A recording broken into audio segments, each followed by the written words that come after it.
Anyway, please Foxdrop, jump in because I know I'm getting worried. It's hard to get a word in on this show. I do understand that, so I apologize. But I don't know if you have any thoughts about what we're talking about. No, well, this is more your area than mine, right? You brought me on to talk about LEC stuff, and you got no.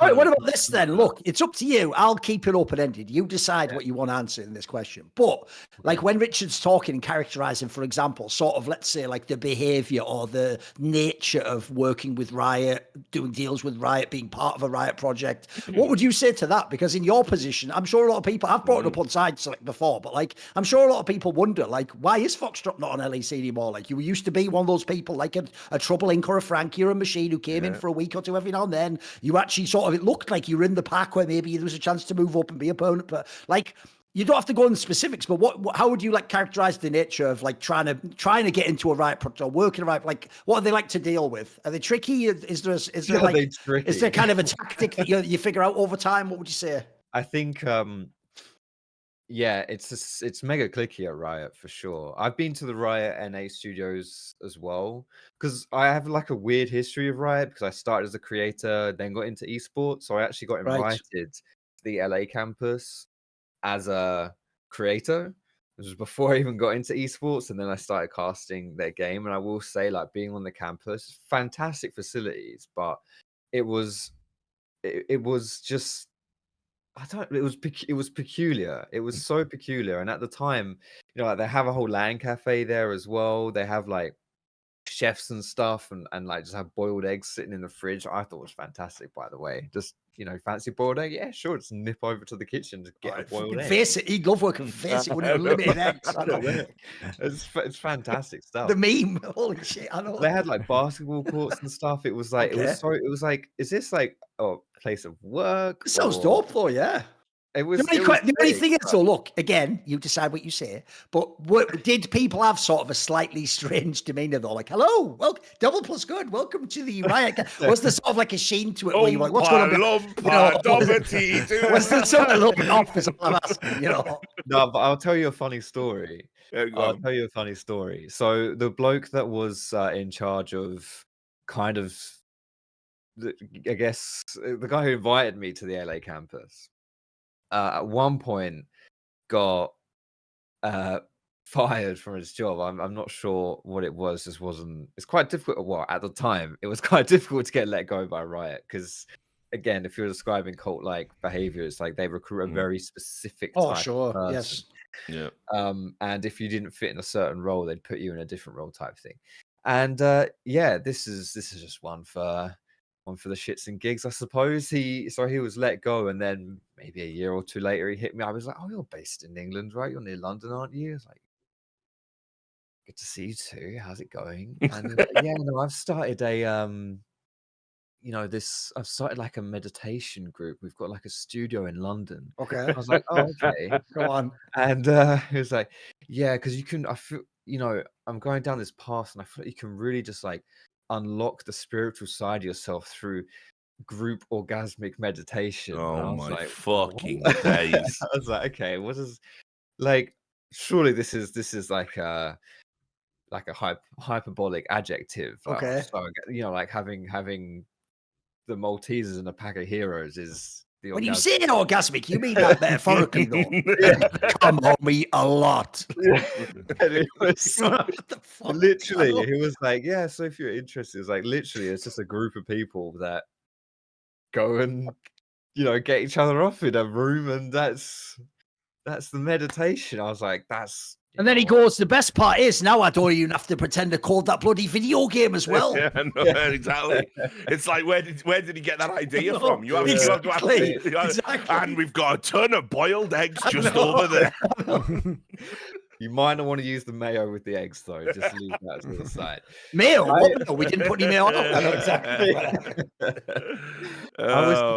What? Thanks for the offer. I will pass. Okay. My goodness. Was I not surprised that it was like, Silicon Valley type LA? It was it was so on brand. It was so on brand. I was like, it's the idea, like he's presented it like it's just some like gathering. You're close to London, aren't you? And it's like, anyway, to cut a long story short, can I plow your ass? I know, what a mad self. It's meditation plowing. And it's meditation plowing. Exactly. This is this is the spiritual what I'm doing right now. I know, it's ridiculous. Chanting while he's doing it. Yeah, big ups to him. Wonder what he's doing nowadays. I've got an idea. When I said I wanted stories about the time you almost got fucked by Riot, I didn't mean it literally, obviously. I've got my wires crossed a little bit here. Okay, fair enough. To talk more about the LEC, I think it was bring it slightly on track here. It was it's super clicky. It is super clicky, and I think if I had a redo, I would certainly do things differently because I was just very honest with everything. There's your first mistake, because I'll tell you what, mate, believe it or not, the number one thing I've heard gets people in trouble. It isn't the idea it's troublemakers like me or Monty you having seditious ideas of our own. No, it's actually, believe it or not, when people just like stupidly, someone asks them something like, so what did you think of the show? And then you foolishly think something like, yeah, it was great, but you know what? I thought we could just improve that one thing there. And then that person just like hates you forever. And it's like, you've like... Lucky, I've heard of that happening so many times, especially, by the way, actually, we're really chill people who aren't like kind of assholes. They're just trying to genuinely give you feedback. Yeah. Straight up. Like that is something, you know, I would just never take anything face value. I was when I was there, I was hyped up by the important people. It's like, we were like so sick. This is brilliant. Like we're going to bring you back. This is great. And whatever. But yeah, I think he was blowing steam up my ass, to be honest. Which is fair, and I think I was naive on Which is what the other guy was going to do, ironically. Yeah, as well. Just putting steam up there, to be fair, at least I know. But yeah, go fight me on that one. It was so honestly, like I blame myself a lot, honestly, for what, you know, the deteriorating relationship between myself and Riot, because I think I was naive on a lot of things. So I have a history of, it sounds quite morbid, but like I had a lot of mental health and anxiety issues, specifically when it came to travel when I was first getting into the LEC stuff and EURCS as it was at the time. And I said this to the person I was coordinating my trips to and that was organizing a lot of it, and they were very like accepting, and I think it almost felt like they were chomping at the bit, like this isn't, because we're really inclusive here at Riot. We're really, we really care about these kind of things. And part of me does feel like deep down they believed that, but maybe, I don't know. Yeah. Either way, I was probably on there for still like, half a dozen shows, I would say, maybe even just one split. I think I did half a dozen shows, but I was out there quite a lot, which is not bad for someone that really wasn't good at traveling.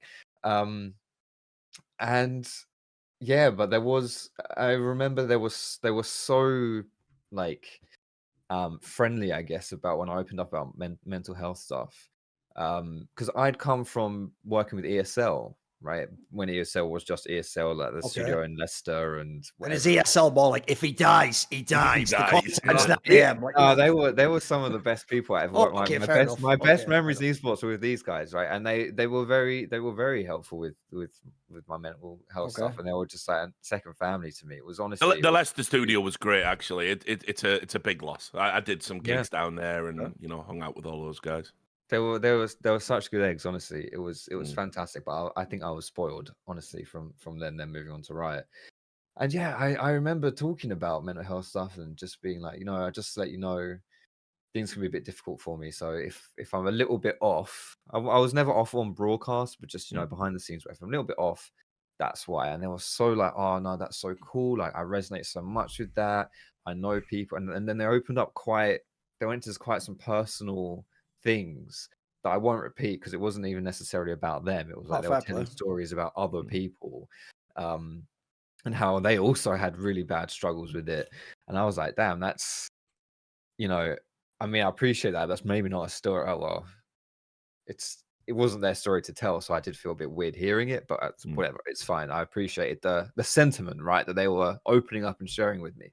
And they even said that they were like, yeah, you know, and if one time you just can't make it, you just whatever, it just isn't happening. It's fine, man. I can already see where this is going. I'm so sad. Go on, hit me with it. Go on. We'll get you on next week. So there was one time where I'm sitting in the airport and panic attack hits and whatever, and I'm like, fuck it, this just isn't it for me, not today. And I did bail out of it, and since then I haven't been back. I'll just end the story short at that. And apparently they were not happy with it. They were very upset about it. Well, the best part is internally, by the way, despite what you saw from your perspective, I can totally see how it's like, oh, they're really like forgiving and gone. No, internally that will have just been like, oh yeah, and then he wouldn't even come when he said he would. So unreliable, black mark, don't bother inviting him again. I get the vibe, right? I think that's what happened. And it was just the problem was, and this is like, and this is why I say I put the fault on myself, because I was naive enough to believe like that. Right. That is quite a bad thing to do, right? The day before you meant to go out for a show, you're like, no, I'm not. And yeah, sure. Cover you. Yeah, of course. Cover you. I know it's a bad thing, like just objectively speaking. But I did feel. I felt like I was given a pass, and then they led you to that. They led you to that assumption. Yeah, you know, and it was. Since then, it's just been like trying to get blood out of a stone, even talking to Riot. So I was scheduled or booked, like, you know, paper plans to go on the next split. This was like a spring split, I think it was, when this happened. Oh, no, sorry. It was a summer split where this happened. And then I was still meant to be on for spring, the following split. I didn't hear anything. I heard nothing over the off season. I was like, listen, I really would like to just tell me something, bro. Just let me know what's going on, what's happening. How's my future look for, you know, maybe having a job or not having a job? This would be nice to know. If it's a no, then that's cool. But I would like to know whether it's a no. And I didn't hear anything from August to January. I was hitting them up trying to find out, just completely ghosted. And I found out because I looked one day on Twitter, they announced the talent for always the best way to find out you haven't been hired. Yeah. And they were like, doesn't include me. So I was like, oh, cool. So I guess I'm not going to be on LEC for this split. There was just a lot of weird things about that looking back, I think, are just a bit strange. And I do have a few sour grapes about it all. I'm not going to lie. Horse? Yeah. Like, I remember one time I was taken to a side room and told, look, just so you know, I have warned the guys that you might be popular on Reddit when you come on. Just so you know, like, don't worry, it's a conversation I've had with them. I was like, what do you mean? Like, what do you mean? Like, I don't understand. Like, why did you need to have that conversation with the other talent? I'm just trying to even imagine, like you said, I'm trying to imagine a guy coming in. Can I get everyone's attention, please? Before he arrives, I just need everyone to know that Foxdrop is popular on Reddit. So yeah, and I was I was really confused. What the fuck is that? Like, people never believe me when I said they literally have people at that company whose job is to just stare at the front page of that subreddit. Yep. No one ever believed me, but that's what they do. Yeah. It was very odd. It was such a weird thing to be told. I was just like, I mean, I took it at face value, and I was like, okay, I guess maybe, you know, I don't want to step on people's toes. Maybe that's what we're getting at here. But no, essentially, the crew just apparently they had a high stock in Reddit opinion, and they really wanted to be popular with Reddit. And the fact that I already was, because I'd come from eMasters, where basically Reddit was raving about me, and so that's what got me onto ELCS in the first place. And that the others had to be warned. Like, and it was, it just didn't really make a lot of sense. And then when I'd done, like, I think there was 8 weeks of regular season, and I'd been in 4 of them, so like every other week I was out there. And then I had really good feedback from all the crew, and really good feedback from the, like, boss, I guess my bosses at LEC, and like public opinion and stuff was all really good. And again, I get taken into the famed side room, and I'm told, you know what, Foxdrop, like, you've done really well, but, you know, when it comes to players, we're just not looking for an entertainer. And again, I was like, what? I was like, so, it's not trying to be like an entertainer on this podcast. Like, the last thing we want is anyone being entertained while they watch our stream. Can you just dial down that charisma and that entertainment value? These fucking side rooms sound like death, mate. When they start taking you in, it's like, oh, fucking, all right, okay. Brilliant. Yeah, exactly. So could you just follow into this room? I was like, right, okay. What's up now? Fuck's sake. Yeah, I just want to show you my new group that I've set up. We all meditate. You'll love it. Yeah, I would have preferred it, honestly. It was fucking fair enough.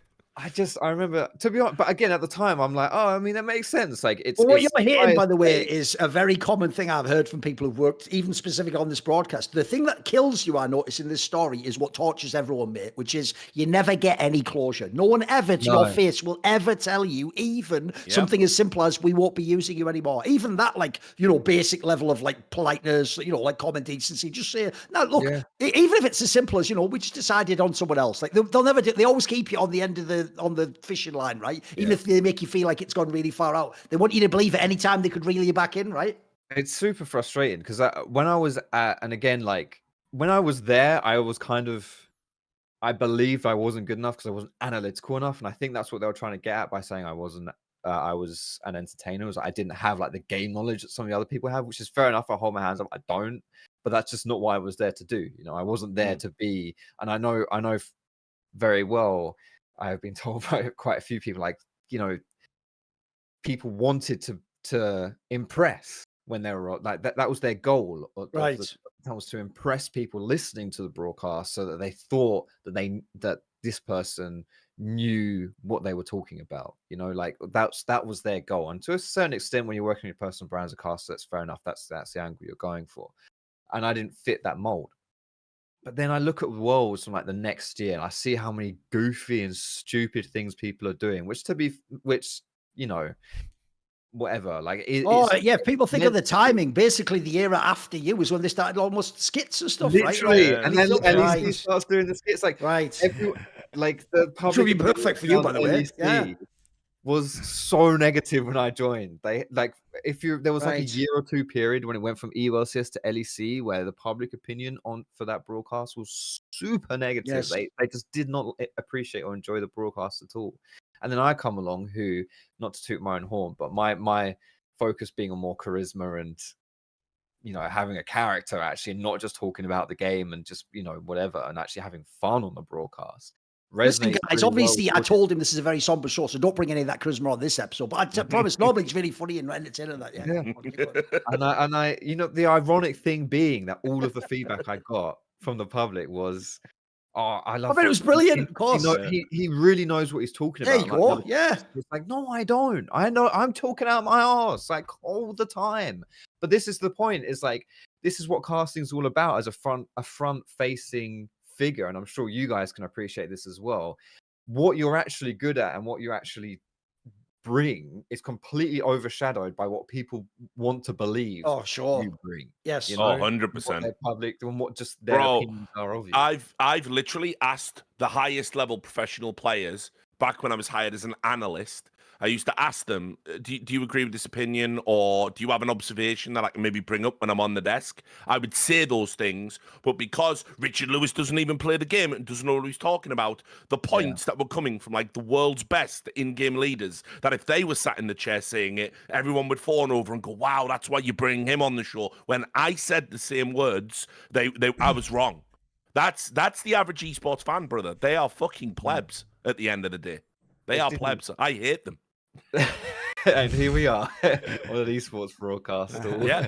Hey, listen, fans of me are generally not fans of esports. I have become the ultimate niche character in esports. the people who are fans of my work all hate esports now. We are lapsed esports fans, is what my community is, and it's fucking great. I've never been happier. Brilliant. It's just, I don't want to rant too much on about LEC. I know it's derailing what you guys came here to talk No, about. no, no. Listen, I think it was good characterization. No, it's though, providing good valuable context is what it is for what we're going to talk about. Especially, by the way, because people can tell, I get the sense, like, you're obviously not being fake. Like, you actually don't, like, by the way, you don't despise Riot the way we do. So I actually think yours is actually an interesting perspective to bring in that sense. Because, like you say, if things are going differently, you would like to be in the ecosystem and work on their project. To be part of it. But I do have my grievances with how things went down. And especially when I look at the broadcast and I see people trying to, I don't want to say emulate what I was doing, because I don't think they'd literally try, I want to be like Foxdrop, but like doing things that I was very good at and honestly, obviously not as good as I am at doing it, because it's just a natural thing. You're either good at being, you either have charisma or you don't. It's just like, I don't know. And for this past, I tried to reach out to LEC this past off season, and I made some kind of tweet, and like it got a lot of interactions, and even people from the LEC interacted with it and stuff. And I didn't hear anything from the LEC people. I didn't even reach out at all. And when I reached out to them, I didn't get a reply either. So I'm like, something's happening, and it is what it is. But I just love League of Legends in games. I just want to chat shit about them again. Like I just don't imagine that not being enough. See more cool, funny, interesting clips based on topics from my content? Well, subscribe to this channel then, or be a pleb and don't.